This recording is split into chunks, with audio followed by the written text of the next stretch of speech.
Your heart is pounding. Your vision tunnels. Your brain screams at you to either explode or completely shut down. That's your worst day.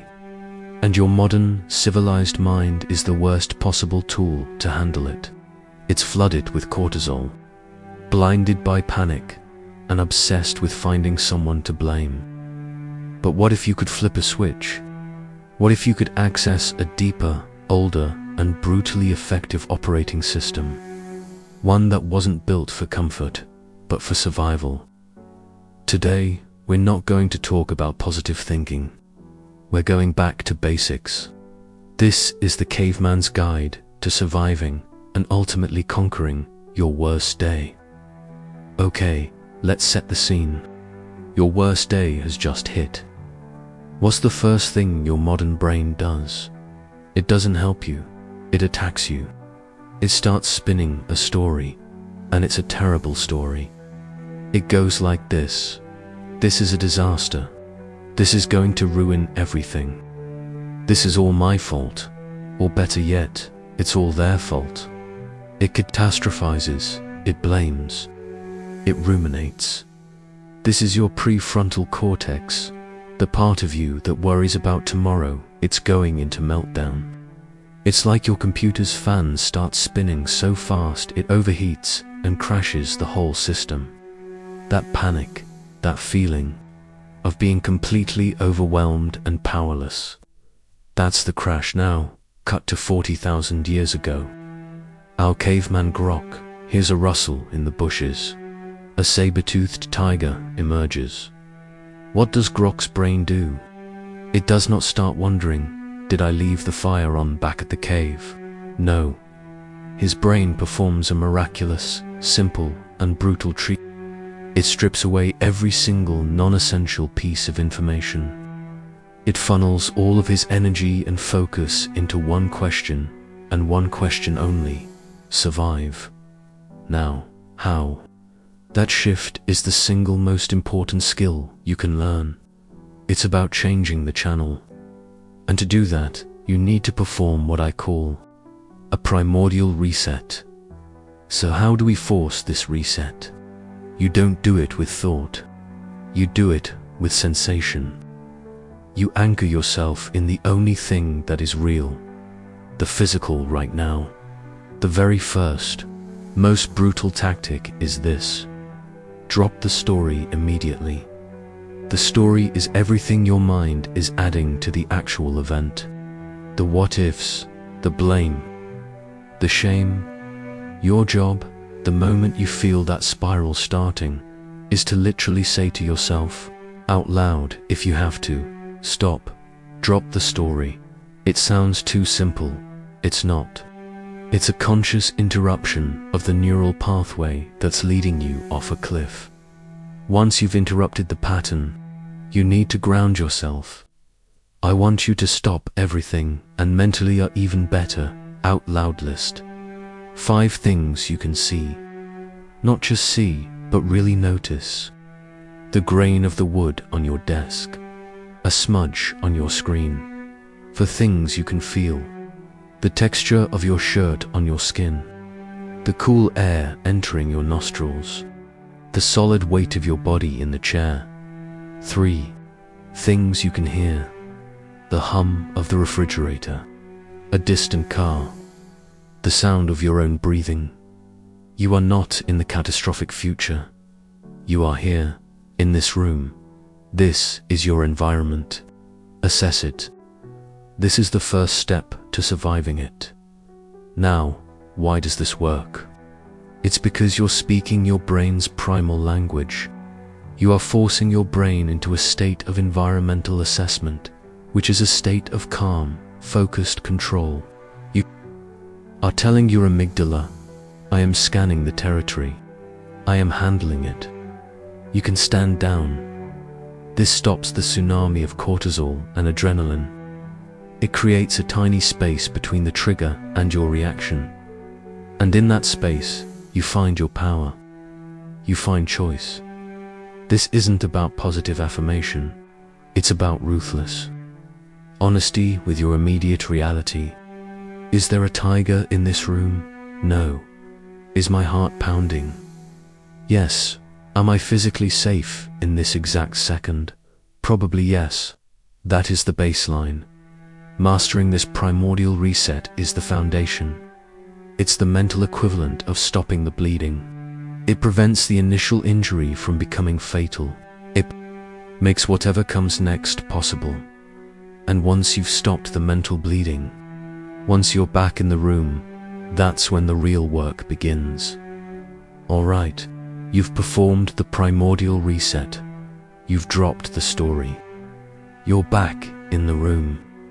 Your mind is a coiled spring of nervous energy, and that energy is a gift. If you don't use it, it will curdle right back into anxiety. We are not having a committee meeting. We are taking orders from caveman Grok, and Grok's #1 rule is this: move. Panic is energy without a mission. Action is energy with a purpose. Your job is to convert that toxic energy into simple, tangible, physical motion. When Grok saw that tiger, he didn't sit there to journal about his feelings. He ran, or he raised his spear. He did something. The motion itself was the solution. We are going to do the exact same thing. This is the motion protocol. It's not about solving your entire life in one grand gesture. That's the mistake. This is about taking a single, stupidly simple, almost insultingly small action. Because the goal right now isn't to fix everything. The goal is to prove to yourself that you are not powerless. The goal is to build momentum. So, what does brutally simple action actually look like? It's governed by 3 laws. Law 1, start. Stupidly small. I mean microscopic. Your brain is bruised.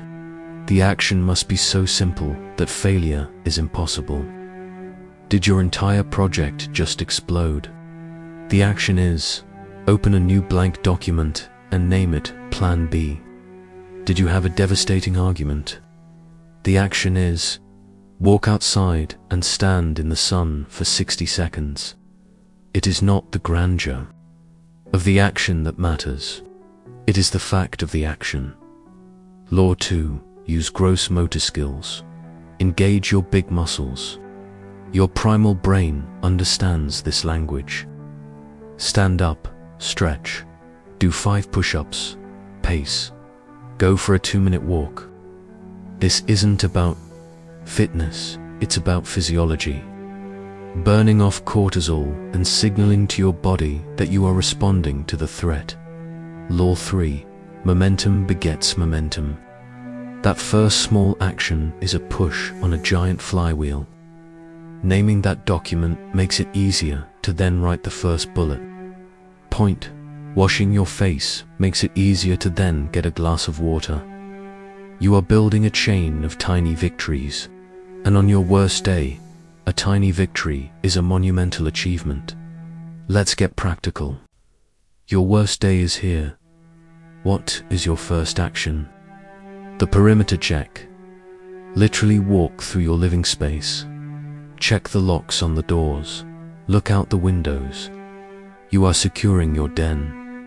The resource tally. Grok would check his food and water. Do I have water? Go get a glass. Am I hungry? Eat a piece of fruit. You are assessing your fundamental resources, the signal fire. Send a simple text to someone you trust. It doesn't have to explain everything.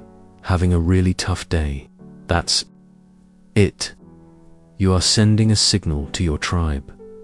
The key is to silence the voice that says, "This is pointless." That voice is the enemy. You are not doing this to solve the problem. You are doing this to solve yourself. Action creates clarity, not the other way around. You move from a state of being reacted upon to a state of acting. And that shift in identity from victim to survivor is everything. You've stopped the mental bleeding. You've built momentum. The immediate crisis is over. But now you're standing in the wreckage, exhausted. This is the most dangerous moment of all. This is when the modern brain makes its most toxic offer. Let's be alone. Let's go over every second of what happened, alone in the dark. This is a trap. Caveman Grok did not survive an attack and then slink off alone. He did two critical things. First, he returned to his tribe. He would receive care and the calming presence of others. Connection meant safety. Second, he secured his den. He would make his immediate environment safe and controlled. A safe environment allows a nervous system to recover. Your mission now is to strategically use your environment and your relationships to complete your recovery. Let's talk about your tribe, not your entire social circle. I mean your strategic survival network. You need to know who to go to and what to ask for. The problem solver. This is the person you go to when you need a plan, not a hug. You say, I need a practical second opinion. Can you help me brainstorm 3 next steps? The empath. This is the person you go to when you don't need solutions, you need validation. Their only job is to listen and say, man, that sucks. I'm so sorry. The distractor. This is the most underrated member. This is the person you call and say, I've had a hellish day. I cannot talk about it. Can we just watch a dumb movie? Their job is to give your brain a ceasefire. You are not burdening them. You are allowing them to fulfill their role in your tribe. Now, let's secure your den. Your environment is not neutral. A chaotic room will amplify your anxiety. Your mission is to make your environment a passive support system. Control the light. Open the blinds. Turn on all the lights. Darkness feeds melancholy. Brightness signals safety. Control the chaos. Perform a 5-minute reset. Set a timer. Put away the visible clutter. Wash the dishes. You are imposing order on a small part of your world. Control the input. The silence will be filled by your own thoughts. So fill it first. Put on a familiar, comforting movie or a playlist of music that makes you feel strong. Use sound to curate your mental state. Finally, you must ritualize the end. Your caveman brain understands rituals. When the day is done, you need a clear signal that the survival event is over. Take a long, hot shower, visualizing the day being washed away. Write down everything that happened on a piece of paper and then physically tear it up. Or simply say, out loud, the day is over. I survived. Now, I rest. This isn't about erasing the day. It's about containing it. You acknowledge it, you learn from it, and then you deliberately, consciously, put it away. Your worst day doesn't have to be the thing that breaks you. It can be the thing that reveals you. That primal core of resilience is still in there. It's your oldest inheritance. You don't have to fight your panic. You just have to outsmart it, with a primordial reset to master your mind, a motion protocol to master your energy, and a tribe and den to master your recovery. So, think about this. What's one small thing you can do today to start building your modern tribe or securing your den? Maybe it's sending a text to that friend who's a great listener. Maybe it's that 5-minute room reset. Don't wait for the worst day to come. Forge your tools now. If this guide gave you a new way to look at your lowest moments, then do me a huge favor.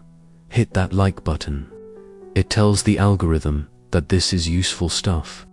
And if you want to keep building that resilient mindset, then definitely subscribe and ring the bell.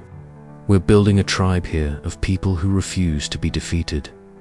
But more importantly, take care of yourself. Be good to your inner caveman or your inner cavewoman. They've gotten you this far. Trust them to get you through the rest. Thanks for watching.